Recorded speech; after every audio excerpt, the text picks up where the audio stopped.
All right, guys. So we're at my friend's house. He has a Mini Cooper Clubman. What year is this? 2008. 2008. So the first year of the Clubman. This is the 3-door version. This has N14.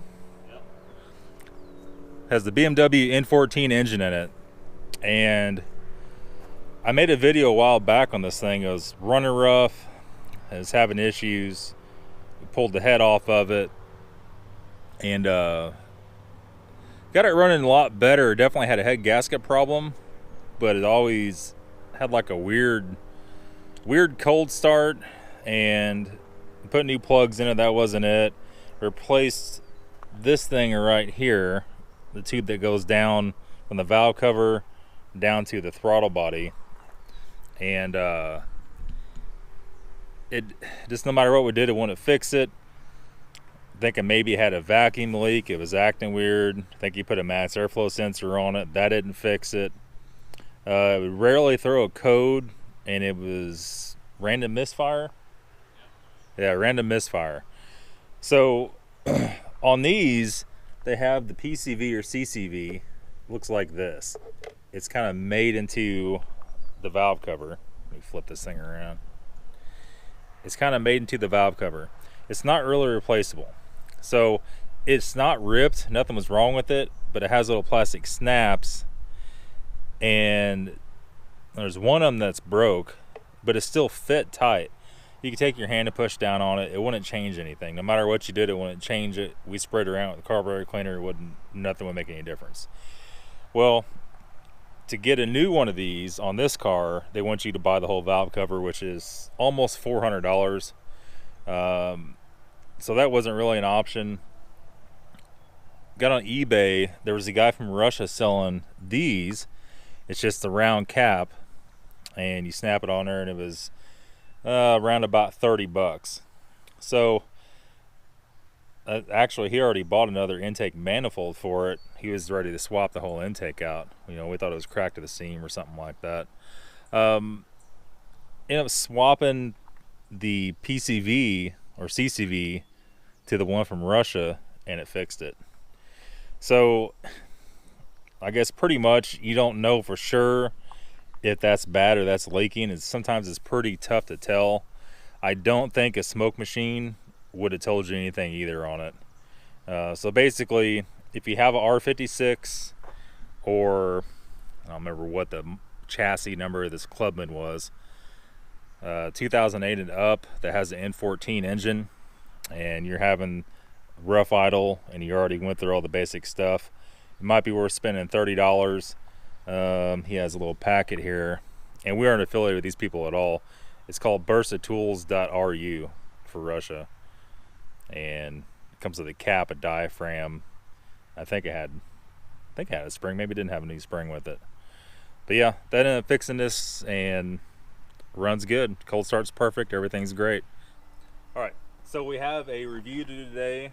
These LED headlights from oEdRo. This company sent me these. These are for a Toyota.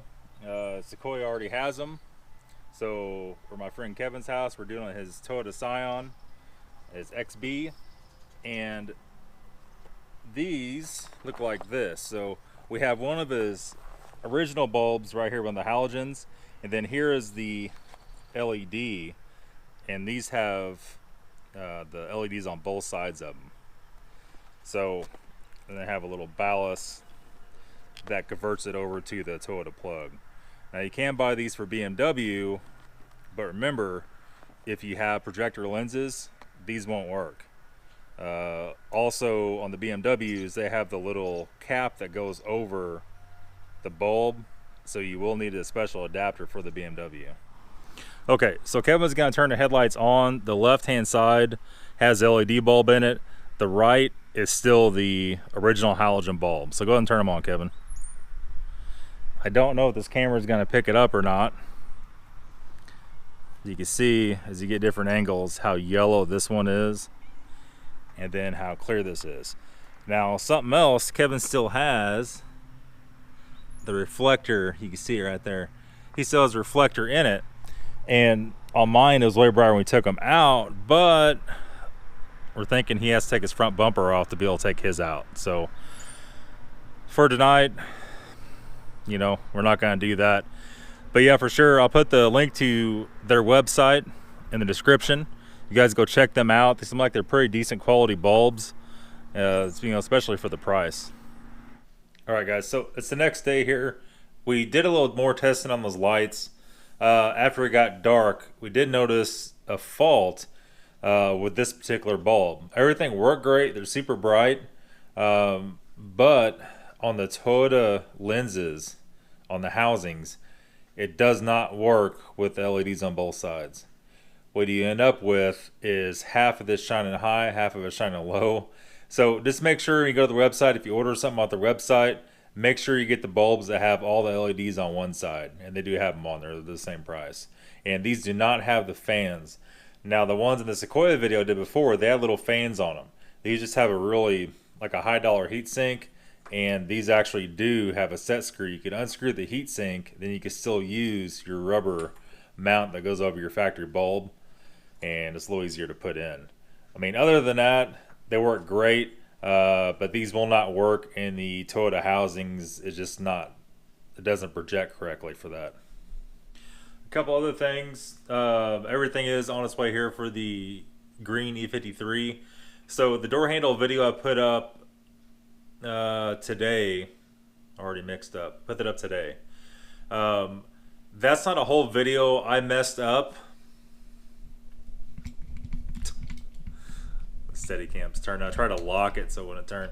I messed up that video, the first part of it at least, and it I had a really nice video shot of taking the door panel off, pulling the handle, everything like that, and it just didn't,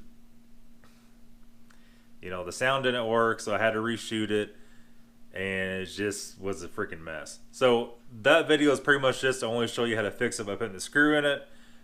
I did one prior to this a month or two ago about taking the actual door panel off. Now let me remind you, we have to take the whole entire rear door panel and door apart to do that rear door handle on the driver rear.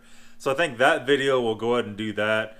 I'm going to go ahead and glue up the other panel. Our driver's side door panel is glued up. It's good to go. I can't put all that back on until we get the other parts for the driver's door handle and the airbag and that kind of stuff in. Hopefully by next week all that stuff will be in and we could do that. Another thing too, having troubles with this Rode video micro. I'm having to take it off the hot shoe mount on the GoPro and flip it around every time I want to record, front or back. It's a pain in the ass. So I'm trying to figure out if I could get a Y adapter and run two of these microphones, one forward facing, one rear facing. I really don't know. It works pretty good, but we need to figure out a few things with it. Hopefully the video quality's been good. Still getting used to this new equipment, but we'll continue to put out videos every day. That's it. Thanks for watching, guys. Have a good day.